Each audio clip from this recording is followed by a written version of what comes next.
Niat itu adanya di dalam hati, bukan di bibir.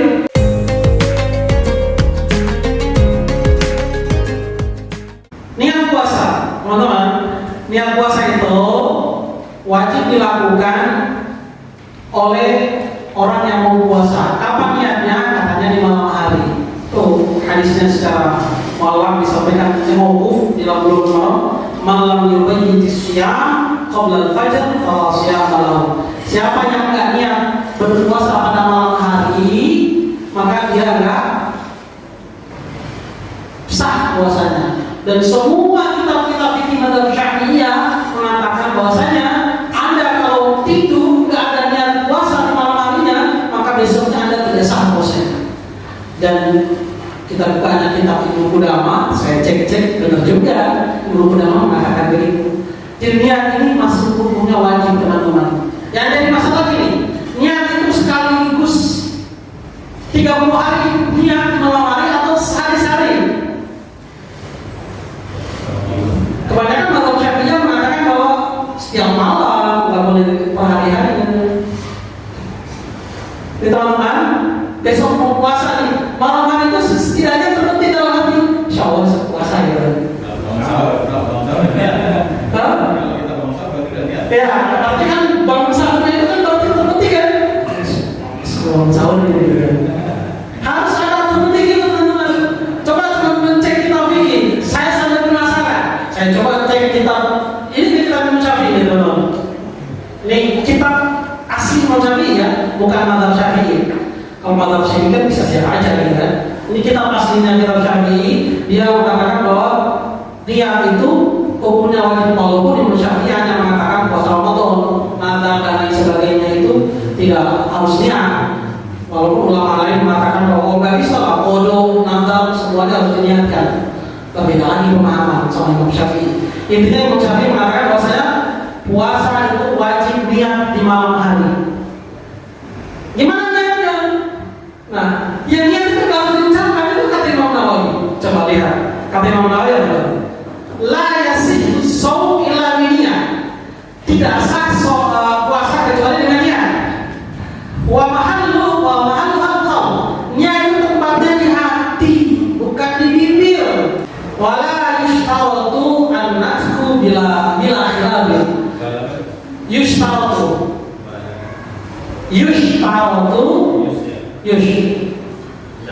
Oh, jelas.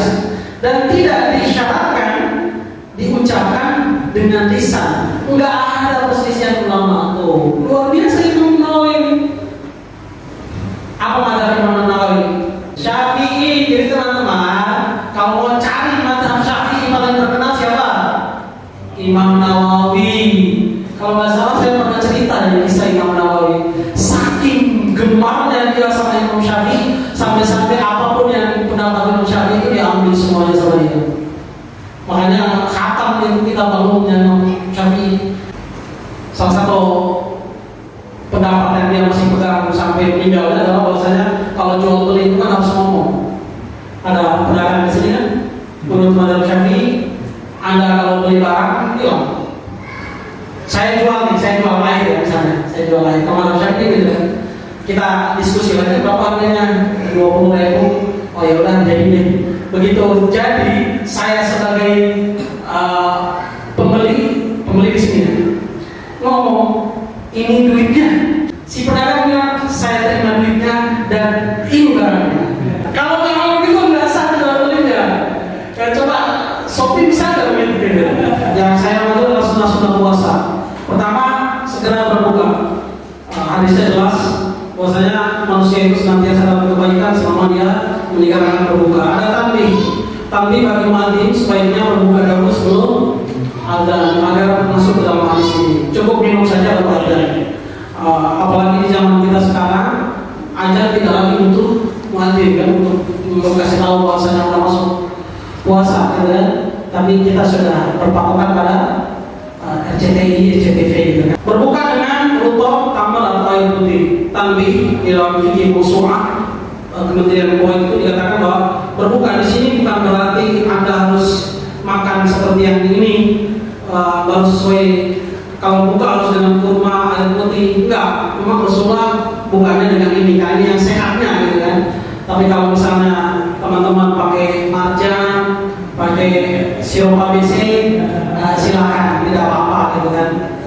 Berdoa sebelum berbuka teman-teman. Doanya apa? Bismillah. Karena ini kejadiannya Rasulullah menegur anaknya Ummu Salamah itu kan, ya Gulam, karena dia makan masih kecil, makan itu gini, dari makan bersama loh. Rasulullah tegur anak kecil, mau makan ucapan dulu Bismillah, lalu makan dengan tangan kanan. Makan itu yang ada di situ dekat-dekat. Kalau kamu mau butuh makanannya agak jauh, minta bantuan orang. Itu ada makan berjamaah ya. Buka puasa doanya apa? Bismillah. Minum Bismillah. Setelah itu apa? Baca. Setelah minum dah mau, wabtalatil uruku, watabatal ajru, insyaallah. Ini ada pertanyaan di pondok pesantren di Libya dulu. Ada yang nanya, Ustaz, seandainya misalnya kerongkongan saya telah basah, tetapi haus saya belum hilang, boleh nggak saya kasih lagi? Kan haus telah hilang, urat-urat telah basah, pahala telah ditetapkan insya Allah. Sedangkan saya masih ingin minum, Ustaz.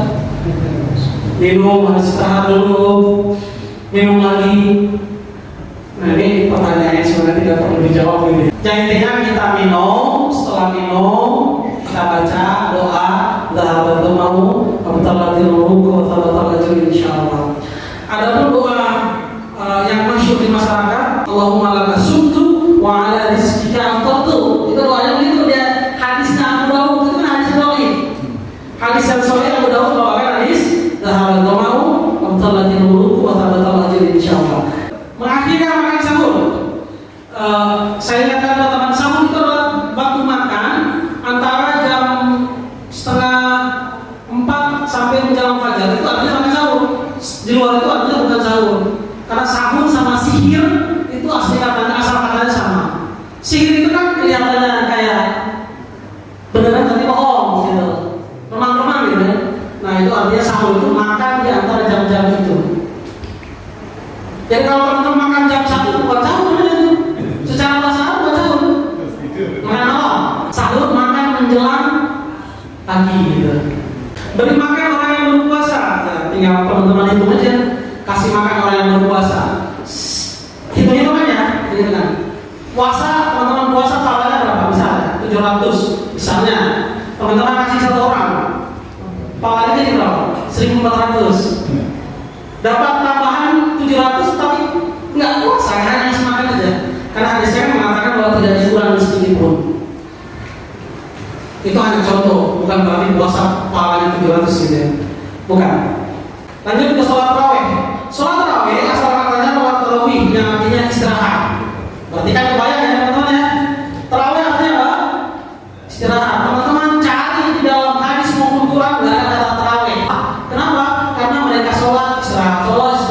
Lama-lama sholat istirahat ini mereka akhirnya menyebutnya sebagai sholat tarawih. Jadi sholat tarawih para ulama bilang harus ada istirahatnya. Kita ada ya tadi ya? Ada, insya Allah ada. So, kalau misalnya imamnya nggak istirahat, protes gitu ya. Imam, menurut keterangan bahwasanya tarawih itu artinya istirahat. Sholat harus ada istirahatnya sedikit. Ya, semenit, 30 detik. Kita biasanya semenit ya. Secara sholat tarawih teman-teman sudah tahu ya. Awalnya Rasulullah kerjain satu hari, sahabatnya itu besoknya jadi viral. Rasulullah sholat tarawih berjamaah. Ya otomatis hari kedua tambah penuh kan. Nah setelah itu besoknya viral lagi. Hari ketiga tambah penuh. Hari keempat masjid Nabawi penuh orang mau sholat tarawih. Dipanggil oleh Rasulullah, sholat tarawih mulai kapan? Rasulullah tanggal 2. Akhirnya besok paginya Rasulullah bilang, bukan saya yang nggak tahu kalian datang, saya tahu. Cuman saya takut sholat tarawih itu jadi wajib buat kalian. Nanti berat. Memang berat sholat tarawih itu ya. Jumlah tarawih itu tidak ada batasan. Imam Ahmad bilang, siapa yang ngomong bilang sholat tarawih itu ada batasannya, maka dia telah buat kekeliruan. Imam Syafi'i dalam Nailul Awtar mengatakan, siapa yang bilang sholat tarawih itu ada jumlah bilangannya, maka dia setelah keliru. Demikian juga Imam Ibnu Taimiyah mengatakan bahwa sholat tarawih itu kalau mau pakai mazhab Abu Hanifah 20 rakaat, Imam Syafi'i juga 20 rakaat, dan mengatakan bahwa Imam Ahmad juga 20 rakaat. 11 rakaat kebanyakan dipakai oleh Imam Malik dan yang lainnya. Tetapi banyak Imam Ahmad pada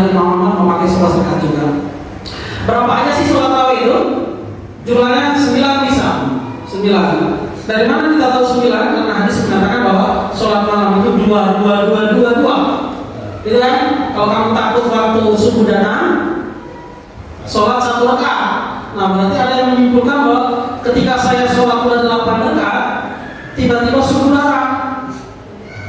Berarti saya sholat witir 1 rakaat 9 dong, gitu ya. Oke, jika kita terima, berarti boleh sholat 9 rakaat. Tapi jangan kita dengar ya, jarang. Karena hadisnya mengatakan dari Aisyah bahwa Rasulullah itu gak pernah menambah di bulan Ramadan maupun di luar itu kecuali 11 rakaat. Rasulullah itu sholat malam itu khusus 11 rakaat, gak pernah ditambah.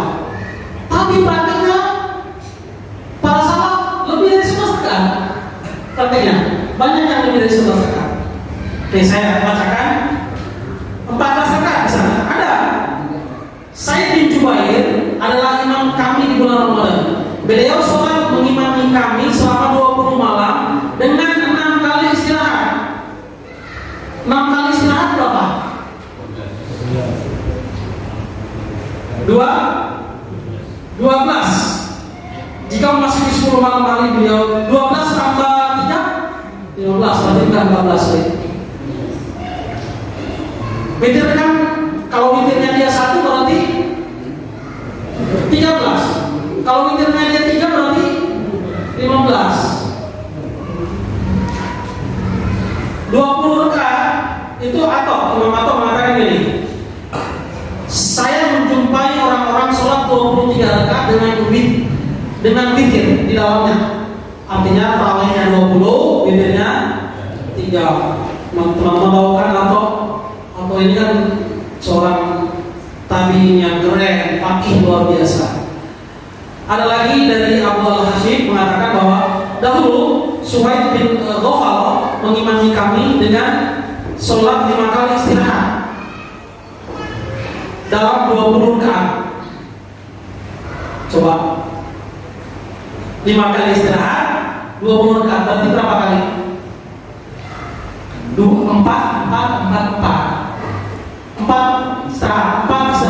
istirahat. Kalau istirahatnya 5 kali berarti 20 rakaat kan? Benar ya? Imam Bukhari juga ngomong kok, oh iya, dulu juga saya juga sholat di belakang Suhaib bin Ghafal yang mengimami kami dengan sholat 20 rakaat. Imam Bukhari justru sholat 20 rakaat. Dalam Tarikh Al-Kabir ya, Ibnu Abi Mulaikah ini jumpa sama 30 sahabat mengatakan bahwa kami sholat di belakang Nafi itu budaknya Umar mengatakan bahwa kami sholat 20 rakaat. Tuh, di mana menunjukkannya? Hadisnya Aisyah jelas, sholat itu Rasulullah tak pernah nambah selain 11. Sedangkan para sahabat banyak yang melakukan 20, ada yang 15 tadi. Ada lagi yang 36. Ini dari Daud bin Qais mengatakan bahwa saya pergi ke Madinah di masa Umar bin Abdul Aziz dan saya lihat orang sholat 36 rakaat ditambah witir 3. Berarti berapa? 39. Akhirnya Imam Ahmad bilang, ya sudah akan repot bahwasanya siapa yang membatasi sholat malam ada batasan rakaatnya maka ia telah berbuat kekeliruan. Dia baca bahwa kitab-kitab Ibnu Hazm gitu. Nah, dia mengatakan bahwa boleh jadi sholat 11 rakaat ini khusus buat mereka yang memang sholatnya panjang. Sedangkan 20 rakaat ini di zaman Umar bin Khattab ada riwayat mengatakan di zaman Umar bin Khattab itu pernah sholat 20 rakaat. Boleh jadi yang sholatnya pendek-pendek bacaannya sehingga dijadikan sebagai 20 rakaat. Nah, masalahnya pendeknya mereka itu adalah panjang banget buat kita. Formasi sholat tarawih, formasinya adalah 2-2-2-2-2-3 atau 4-4-3. Walaupun kebanyakan ulama menolak, tetapi kan nggak bisa ditolak karena hadisnya jelas. Aisyah mengatakan Rasulullah itu sholat 4 istirahat, jangan tanya panjangnya. Ulama menafsirkan mungkin aja istirahatnya pada rakaat keempat. Yang Ibnu Hazm bilang tunjukkan mana buktinya bahwa dia istirahat 4 rakaat. Nggak ada kata Ibnu Hazm. Karena kita menafsirkan bahwa berarti sebenarnya 2 rakaat, bangun lagi 2 rakaat, istirahat rakaat keempat. Nah, Ibnu Hazm nanya, mana kata-kata yang menunjukkan bahwa 2 rakaat, bangun lagi 2 rakaat sampai 4 rakaat baru istirahat? Nggak ada. Karena hadisnya mengatakan bahwa Rasulullah itu sholat malam 4 rakaat, jangan ditanya panjangnya. Akhirnya Imam Maliyah mengatakan bahwa 4, 4, 3. Imam Nawawi juga bilang, saya lebih senang 2 rakaat, tapi kalau yang mau lebih mau nggak pakai 2 juga, ya udah nggak usah jadi masalah. Imam Nawawi bilang gitu di dalam Minhaj Syarah Sahih Muslim, teman-teman bisa cek di sana. Syarah Sahih Muslim yang mengatakan bahwa saya suka yang 2 karena bisa mengatakan sholat malam 2, tapi kalau yang mau 8 rakaat 1 kali salam 2 nggak apa-apa. Ulum itu adalah sunnah, dan saya juga mengatakan bahwa saya tidak menemukan ada dalil yang mengatakan bahwa kunut witir itu dibaca pada malam 15, 16, 17. Nggak ada dalil. Kunut witir itu boleh dibaca mulai dari hari pertama sampai hari terakhir. Gimana caranya? Dalil yang paling kuat adalah sebelum ruku. Jadi misalnya rakaat ketiga saya baca qul huwallahu ahad, setelah selesai baru saya kunut, boleh di situ, atau setelah ruku juga boleh. Kemudian yang paling bagus adalah sebelum ruku. Bolehkah sholat tahajud lagi setelah sholat tarawih? Gitu. Jawabannya adalah boleh ya.